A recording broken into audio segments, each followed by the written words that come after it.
Welcome to the Niche Pursuits Podcast. Are you ready to discover some niche business ideas that actually work? Well, it's time for a motivational kick to jumpstart your next big idea. Here's your host, Spencer Haas. Hey everyone, welcome back to the Niche Pursuits Podcast. I'm your host, Spencer Haas from nichepursuits.com. And we're excited to bring you here another episode.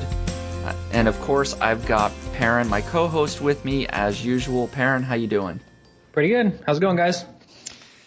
Awesome. It's getting a little bit chillier there in Chicago, I take it? Yeah, man, we're snowing. It's kind of ridiculous, actually. It was like in the space of a week. We went from being relatively nice to, not being able to go outside anymore. Yep. Winter is setting in Chicago as well as in Washington where I am. We're freezing here. But we've got somebody with us today as a guest, and it's warm where he is. Lucky guy. We've got back with us Jon Cooper from Point Blank SEO. Jon, how you doing? I am doing great. I'm actually in Gainesville, Florida, where it's quite sunny, quite warm. So I'm gonna have to dive from what you guys are doing and say that I can wear t-shirts today. Yep. I know, I'm jealous. It hurts. My parents are down in Arizona, and I am going to make a trip down there in December, so that is going to be a nice break for me, because I'm sure it'll still be probably still mid-70s, something like that, down in Arizona as well. So, all right, enough weather talk. Let's get down to the serious stuff here.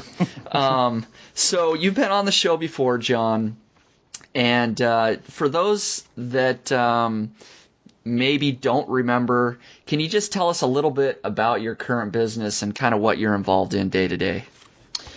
Yeah, so I have a SEO blog that's specifically on link building that I've basically formed my business around. I probably spent 2 years basically after it started to kind of get some decent readership, and I pursued a bunch of different projects on the side of just launching sites with people, just working on different projects. And to be honest, a lot of them failed because I just tried to do too many things at once. And so I've kind of refocused in the last 6 months to just focusing on my agency and doing one thing, which is just, answering all the leads that I get for link building. So I've got that, and the things that I do have going on the side right now are still Point Blank related. They are a training course that I've had for a couple of years that I continuously keep updated, as well as a advanced e-commerce link building guide that I launched when it must have been a couple of months ago now. Mm-hmm. And it went pretty well, but those are kind of the main things that I'm working on right now. Yeah, I actually wanted to ask you a follow-up question on the advanced e-commerce link building guide. I saw when you released that, and I liked how you targeted it specifically to e-commerce link building, which was very interesting. Another thing that you did when you launched it, and I was curious how it went, is you limited the number of copies to be sold ever, I think is what you said, to 500. It was a little bit higher priced, and I think you only made it available for like 7 days. How did that sale go? Yeah, it went pretty well. It didn't go out as well as I expected, which is why I'm actually considering opening it up again, but still keeping that total limit at 500. So if I were to open it up again, I would maybe only limit it to about maybe 150 copies, just based off what I did last time. But yeah, it went really well. I got some really good feedback on it. And we did a webinar as well on an e-commerce site that I've been working on for a year and a half, and the links I built for that. So overall, it went pretty well. And you may see it come up again. I might just to my subscribers kind of re-release it. But I'm still adamant that there's no way that I'm going to allow more than 500 people over the lifetime of this thing kind of get access to it. And why is that? Because link building is a zero-sum game. I mean, if everybody was better at link building, then nobody would benefit because it'd all be trying to outrank each other. So, the main point of it was that any link building information that is kind of more widely distributed has less of an impact and is just less effective if more people are doing it. Awesome. That makes sense. And real quick before we move on, what's the name of your agency? Is it related to Point Blank?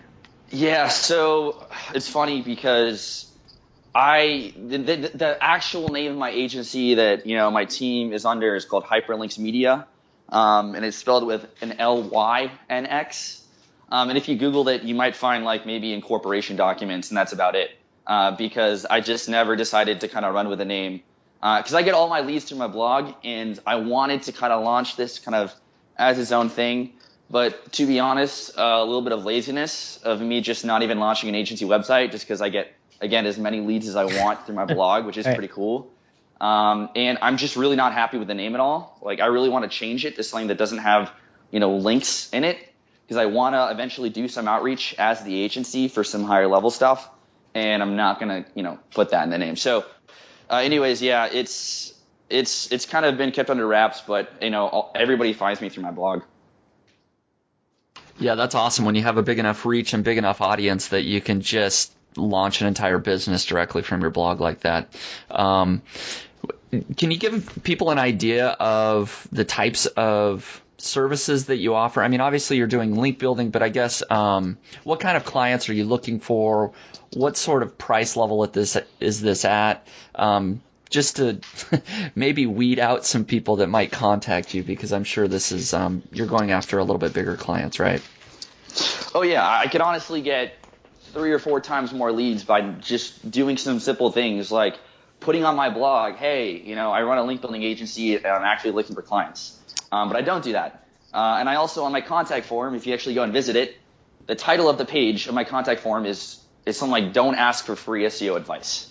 Right. So honestly, like, the few people who are actually active enough to try and contact me and find me, those are the ones that I actually want anyways. Mm-hmm. So it kind of works out to where I actually get the right kind of clients. My team is still small enough to where like we can't take on anywhere close to like as many qualified leads as we get.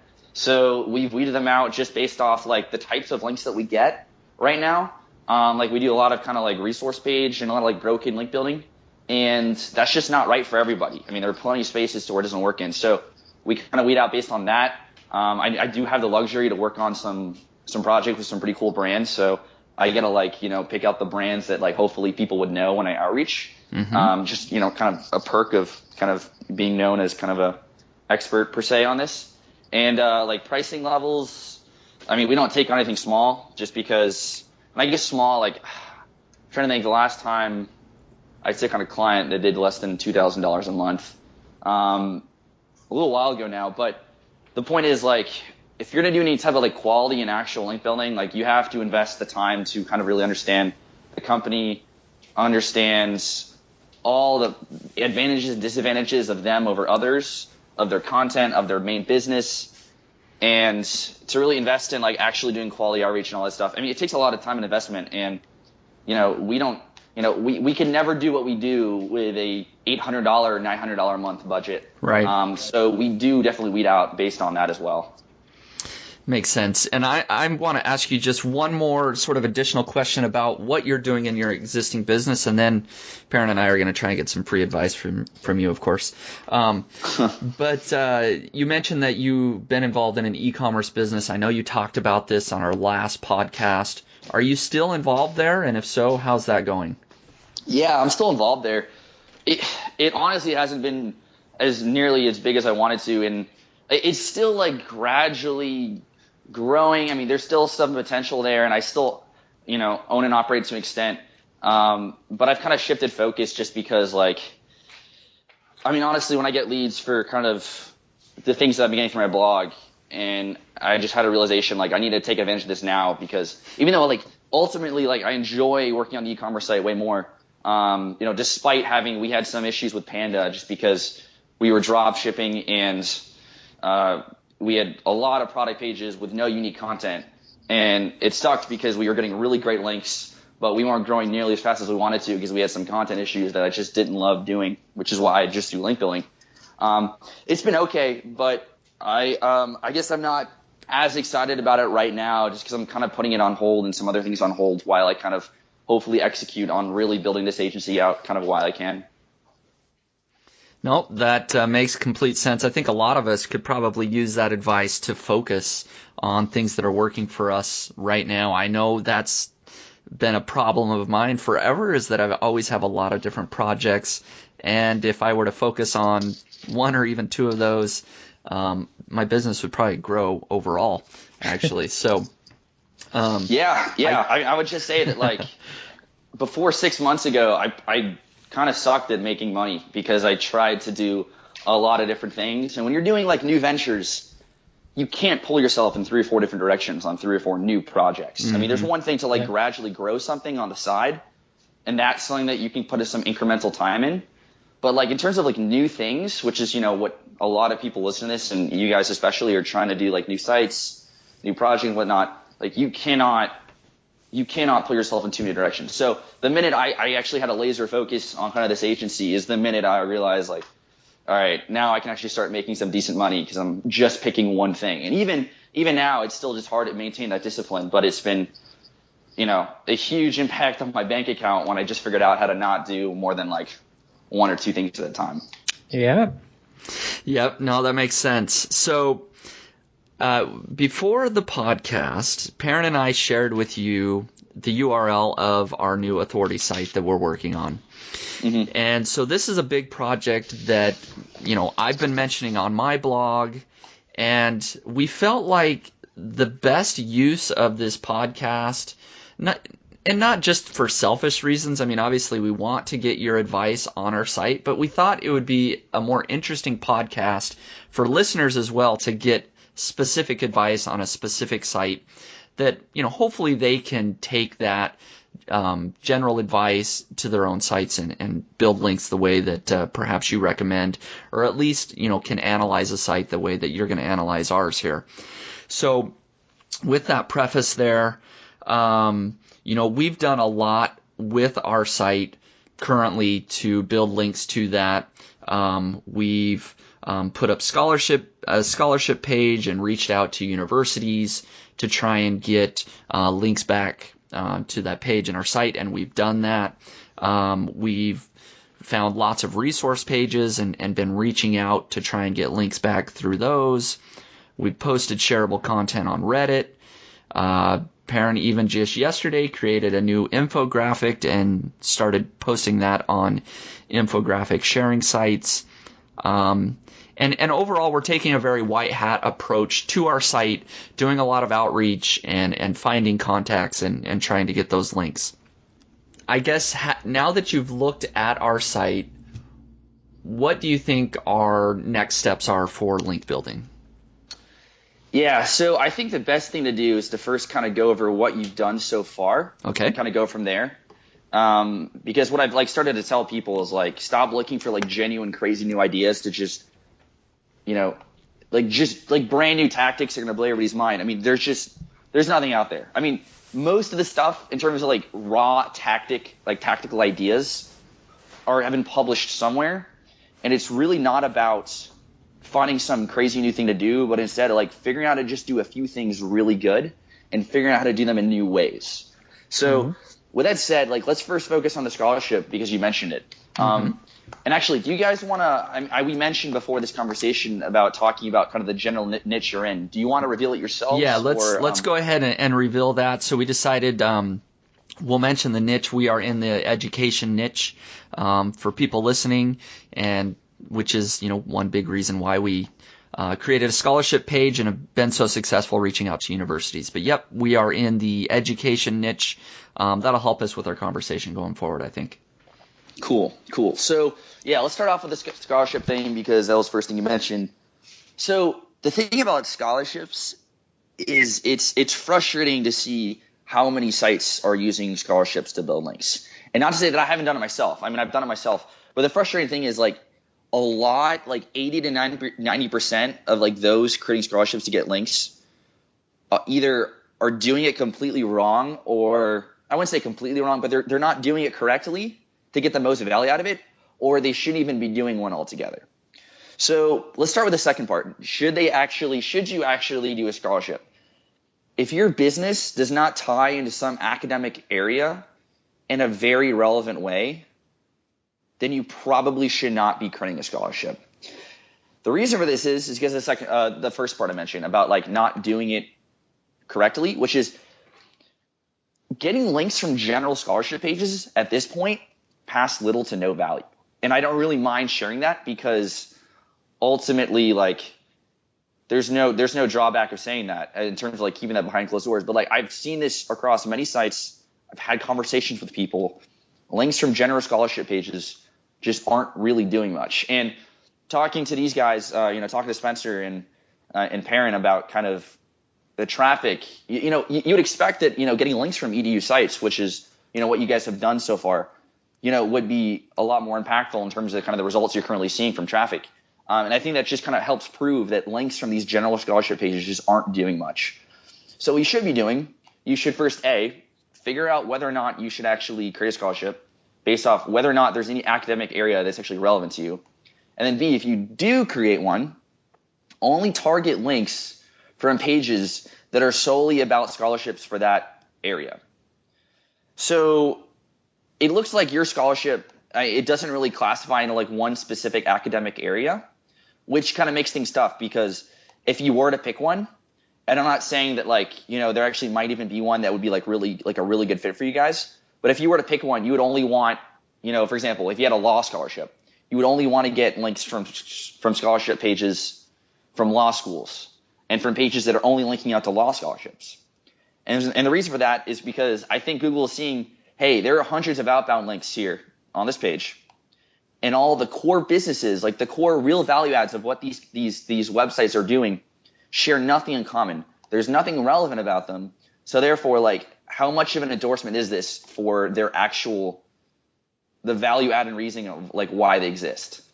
So basically, without the relevance, it doesn't really show any merit. And so I think Google's finally started to discount a lot of these links. Not to say that they used to have like a huge impact, but they've definitely shown to have like really little to no impact over time.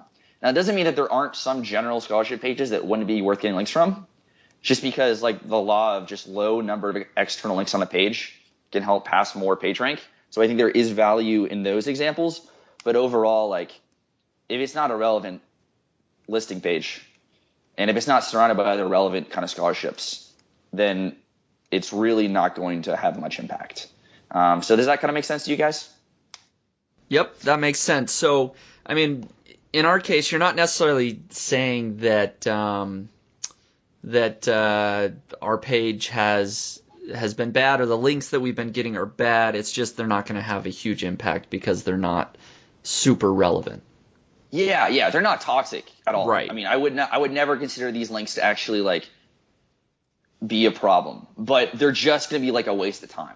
And I think this is how Google should treat a lot of bad links, is just making it a waste of time, because then I think you guys ultimately learn that like if there's no impact from this, why are we going to keep doing it? Mm-hmm. But because unfortunately, they do negative impacts, and that's why you have negative SEO. But overall, like, I just think it's a waste of time for a lot of these general pages.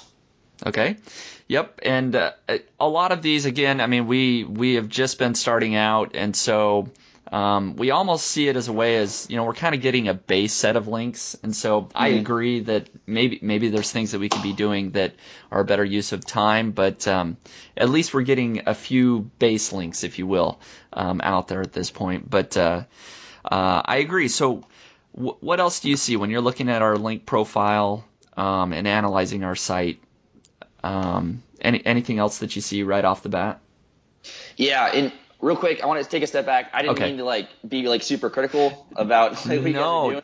No, I was doing the exact same thing 6 months ago. Like, up until very recently did I really realize this. So I was doing the same thing for a while, and no one's ever talked about this before. So I just kind of wanted to make sure I kind of challenged the notion that not all EDU links or something like that is great. Sure. No, I agree, and please do be very very blunt and clear. I mean, we want to know if we are doing something that's a waste of time, and listeners want to know. So you're not going to hurt Perrin and I's feelings.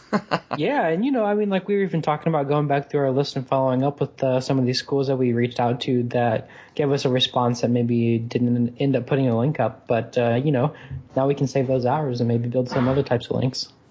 Yeah, definitely.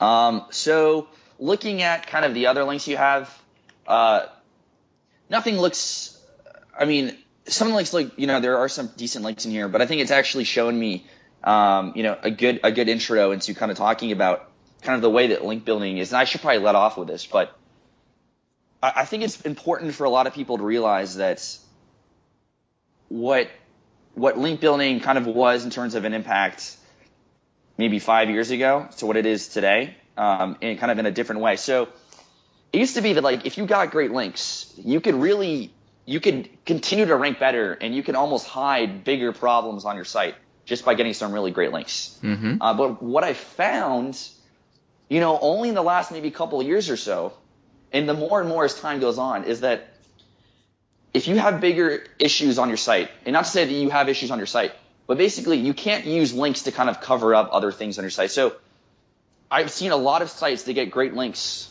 but they don't rank better because there are bigger needs and there's bigger areas of concern on site. So I would just say, like, to a lot of people, like, you're going to be really disappointed with your link building efforts, no matter how good they are, if you don't take care of the on-site piece first.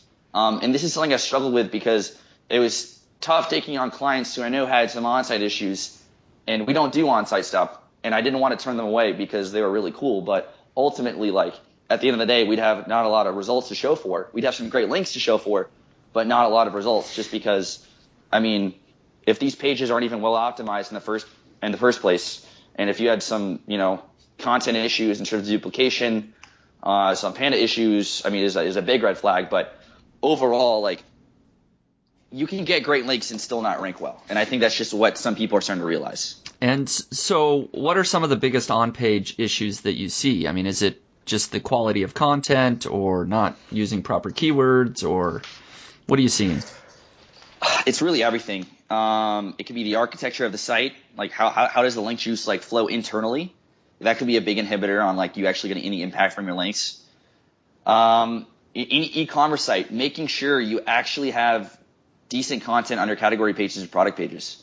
And I found more increasingly, which is annoying, and I don't know if it's just what I've seen, but sites who do it right from the beginning are at a big advantage compared to those who had issues and try to fix them and incrementally improve them over time. So I would more so give a tip for the few of those who are still in the process of creating their first site or about to launch a new site, try and get every on-site issue correct from the very beginning. Because not only is it like a big mental boost to not have to worry about that stuff, like moving forward, but like it's harder to fix things once things are already live. So again, it could be anything. It could be like site duplication, like just duplicate pages, just no unique content on the pages, definitely for a lot of e-commerce sites.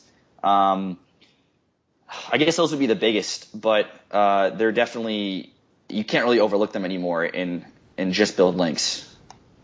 Yeah, no, those are great points. I mean, it does come down to you have to create a great site with unique content and all the other things that you mentioned. There's a lot that goes into it. So good sort of preface there to, once you have something great on your site, then you can go think about getting some of those great links. So what are some of those tips for going out and getting some great links, specifically either for our site, if you want to go down that road, or just generally as well? Yeah. So I think one example to show kind of like how things can be so different in certain spaces, and that's why even like I'm not hesitant to turn away sites that I know I probably couldn't build links for in the way that I usually build links for. So I'm not going to say that like I'm going to know the perfect strategy for every site, because I've picked and choose the ones that I know I'm good at. Right. Just the ones I've experienced at. Not to say that I couldn't learn other spaces, just I kind of chose. So I want to give like one example of a space to where like the kinds of links, like quality links are pretty easy to be had. So if you look at the space of beekeeping supplies, which sounds really weird, it's kind of like a recreational activity of starting your own beehive and harvesting honey from it. It's actually really interesting and really cool, and I might even try it one day. But if you look at the links to a lot of the top sites that are beekeeping suppliers that are ranking for a lot of those keywords around those products, you'll find that a lot of their best links are a lot of kind of resource listing pages, a lot of pages from like beekeeping associations, a lot of pages from some of their distributors or their suppliers, And there's just a lot of like really kind of low hanging fruit of just because they sell beekeeping products and supplies and equipment, there are already lots and lots of pages who love listing off where you can get some of your supplies. Right. Whereas you contrast that with, I mean, I'll use the atypical example, but like payday loans. I mean, how many quality pages are there on the web that are actually linking out to different payday loan companies? Not many, right? Yeah, I think how many spammers are in it kind of shows you just how much opportunity there is for some really, white hat quality link building. So those are kind of contrast examples where like one type of link is really easy and low hanging fruit, and just because of what you do, you can actually already go out and get a lot of quality links. Whereas, some other examples, it's not so easy. So transitioning kind of back into your space, I mean, you're kind of the niche you're in is kind of broad. Like you honestly could create content on a lot of different topics, right, that would be relevant to kind of people who would be on your website.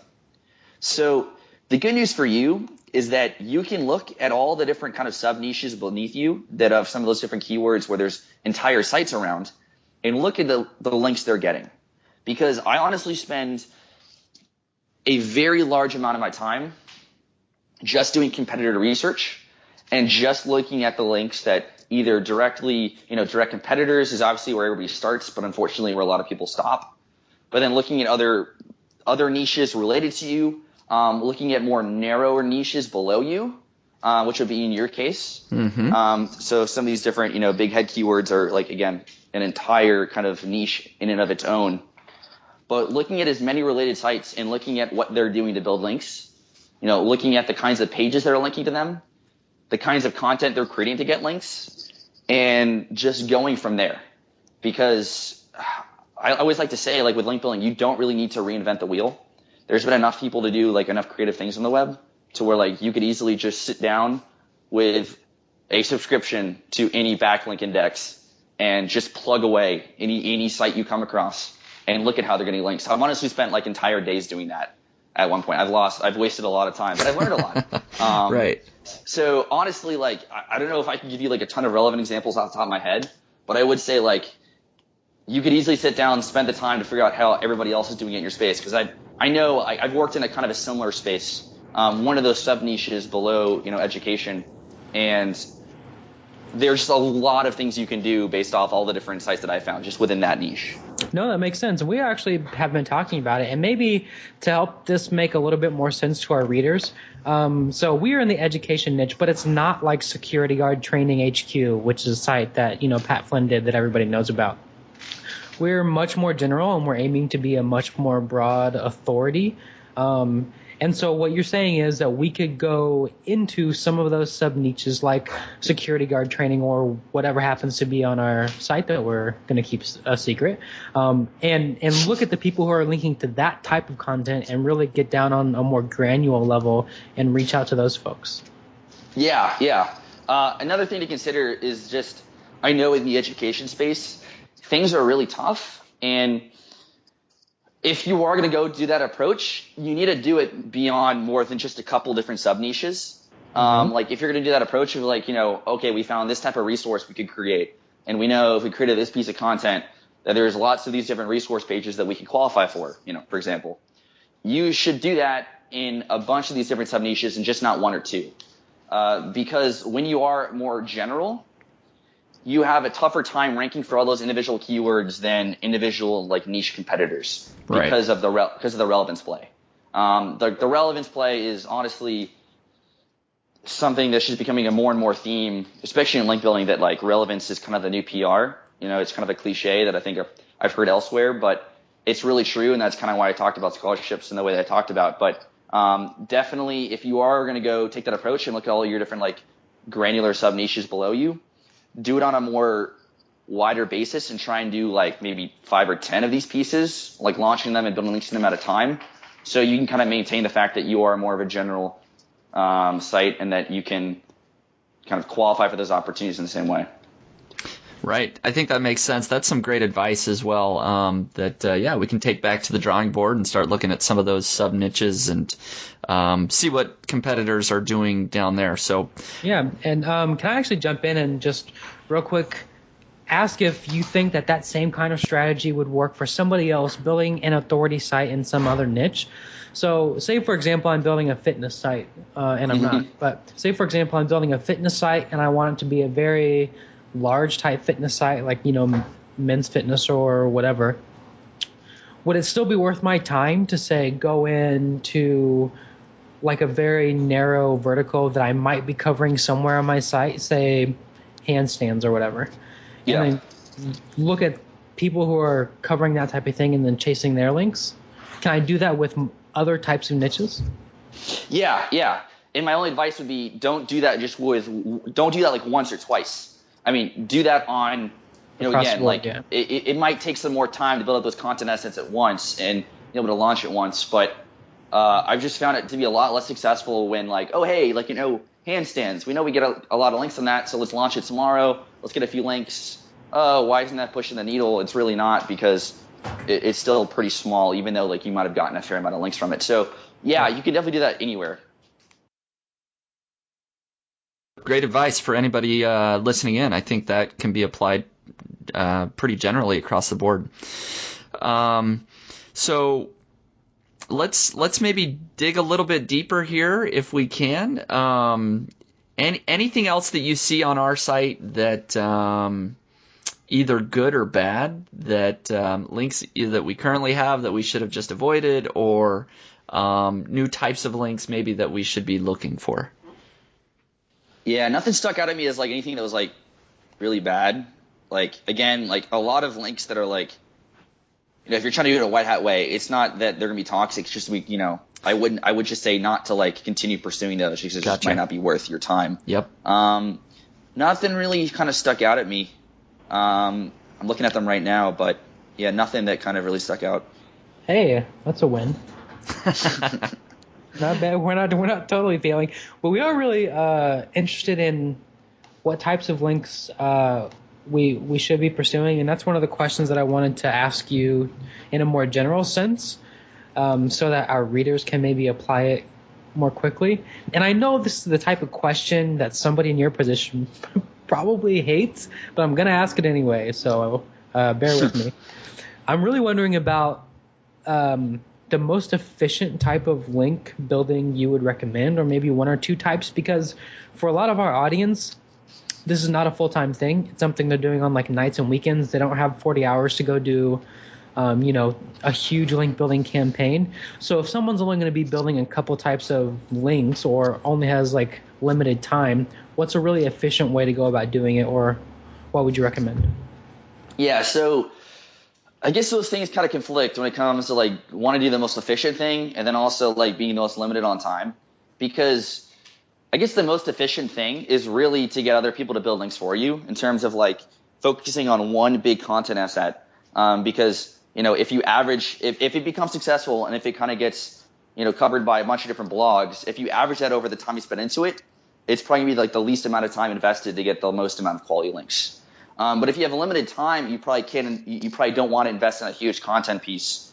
So what I would say is try to create a resource on some type of topic that you can get links to, and you could do that just by observing similar niches in the content they're creating, and putting in the time to create a resource that kind of is of the level of quality that those sites would link to, building it, and then manually reaching out to those sites and getting links that way. So if you only had 5 hours and you wanted to get the most amount of links in your niche, you couldn't get any links to your original business as is, then that's what I would do. But if I had more 20 or 30 hours to spend and I wanted to get the most amount of links from that, then your probably best bet is taking the bet on launching some big content piece, whether it's just doing some surveys and getting some data on what people think about XYZ, just getting something that would be kind of newsworthy, and just doing surveys and getting data from that is probably the best thing. And then just pitching some bigger level sites to kind of cover it as an exclusive thing, and then just hoping it takes off from there. But that's kind of, I guess those would be the two things that most people should focus on, one or the other. Yeah, for sure. And if I can just follow up, we've tried that to some extent. We've gotten about 4 links from it. And we built one great relationship actually with a really high quality government site, but it wasn't, the dozens of links that I was hoping. And my suspicion is that it was a content quality issue. So we wrote a long article and it was fine and it's okay, but I don't think it necessarily had the wow factor. So when you say a big content piece or like an epic content piece that could take off in some blogosphere, could you talk about like what type of quality you're talking about? Yeah, so the first tip that I give anybody is to spend, if from a purely link building perspective, and this doesn't mean that it's for everything else, but purely from a link perspective, the more time you spend on less content, the more of a chance that that content is actually going to get a lot of links and shares. Just because, like, I mean, everyone knows that like average content doesn't really get shared and linked to, but even like good content, even almost great content can easily get overlooked and stuff. So you really need to be in the top 1 or 2%. So kind of the takeaway there is if you've got 20 hours, you're probably better off spending that 20 hours on one content piece than that 20 hours on like 3 or 4, purely from like a total link perspective. So with that said, getting covered on a lot of these blogs and like kind of blowing up that way, that really only works from like one of the two main ways, like one of the two main types of content that you could use to get links. So the first type is just something that's kind of newsworthy that like people would stop and write about it the minute they saw it, thought it was really cool. And the second type of content that gets all the links is something that's kind of like the definitive resource on XYZ. Right. And if you want an example, my blog, I wrote up a post about link building tactics and I kind of created the most definitive list. So now when anybody talks about link building tactics, when anybody wants to just point to a bigger resource, because there's no way they're going to write all those different tactics in that post that they're writing, they could just link to one big resource and they're going to pick whichever one is the biggest and best. So if you are the biggest and best on some type of topic, and if you can get some initial traction for it to where people already know about it, then when people do bring that up, then to link to it. So that type of content doesn't get links really fast. It's more of a gradual thing over time. And then kind of the more newsworthy side, like something that people would kind of drop and share it. You know, that's like infographics. That's like, you know, releasing studies. That's anything, you know, that catches people's attention in the minute. That's the kind of stuff that you would pitch sites to cover initially and, you know, run an exclusive on or something like that. Awesome. Now, what types of tools do you use to reach out and contact people and pitch them on your ideas? Yeah, so I actually I tell people that I basically built my company around one tool, and it's called BuzzStream. So BuzzStream is like, honestly, I live and die by that thing. Like if it went down tomorrow, like I don't know if I have an agency, which is really kind of bad. But basically they call it an outreach CRM. It's just basically a way to manage all of your outreach, make things efficient, and tracking everything. So when we're contacting as an agency, you know, hundreds of sites every month, you know, actually almost close to 1,000 at this point. You know, keeping track of all those different emails of like what was said is not going to be possible in like spreadsheets. Like there's no way you could do that. So if you are trying to do outreach and keep track of everything, if you do want a tool to where you can be a lot more efficient if you're doing some more larger scale outreach, I would recommend BuzzStream. But the thing about BuzzStream is I think someone kind of put it well. BuzzStream is kind of for higher touch outreach because it isn't the most efficient thing in the world because you're writing up these emails personally, even though you can use templates and stuff.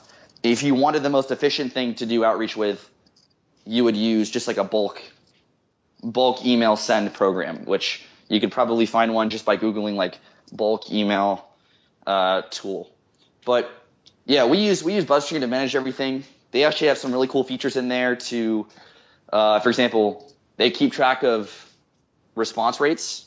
So you can like pick templates, test them out, and then get that data within BuzzStream on how well they perform for responses, which is kind of helpful. It's not super helpful because ultimately success rates are the most important, like out of how many sites, how many links we actually got. But there are some, and I'm hoping they build that out a little bit further. But overall, like, yeah, that's the kind of the main tool that we use for outreach. Yeah, so maybe you can give our readers a little bit of an idea of the type of output they can expect from a certain input. So say you created a really fantastic resource and you've got that stuff done. About how many emails are you sending and about how many links are you getting? And I know it's going to be different in different markets, but maybe you can give us a ballpark. So from the customized outreach we do, And as an agency, we have kind of a different focus than a lot of others that like I don't really care how efficient we are. I just care about our effectiveness, because at the end of the day, for a lot of link building, the thing that can run out is the amount of prospects, like quality prospects to deal with. So I'm more so concerned on getting the most out of every prospect. And so I focus on very much on success rates and less on like total link output. But we've had campaigns that have ranged from 4% to 18% of the sites that we contacted, we actually got links from. Mm-hmm. So 18% was like amazing, and I had a little bottle of champagne afterwards. Actually, not really, but I was just really happy about it. And then the 4% one, we wondered what was going on. Different niches, different. So sometimes we reach out as the brand, the client. Sometimes we reach out as a third party. Sometimes we reach out just with a generic Gmail address, or sometimes we'll reach out with like from a site that like you could go to and visit and find out more about this person as a third party. But there's a lot of variables involved. But with doing a lot of customized emailing, anywhere from 4 to 18%, and that's if you're doing things a lot more customized.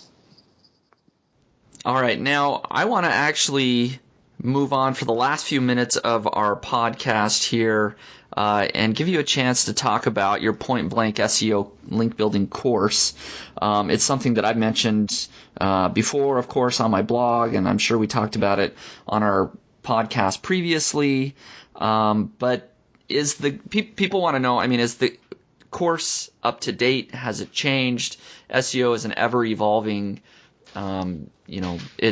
Google's always changing. If people are to go check out your course, is that still sort of the go-to guide for link building? I'll just say that's how I train my team.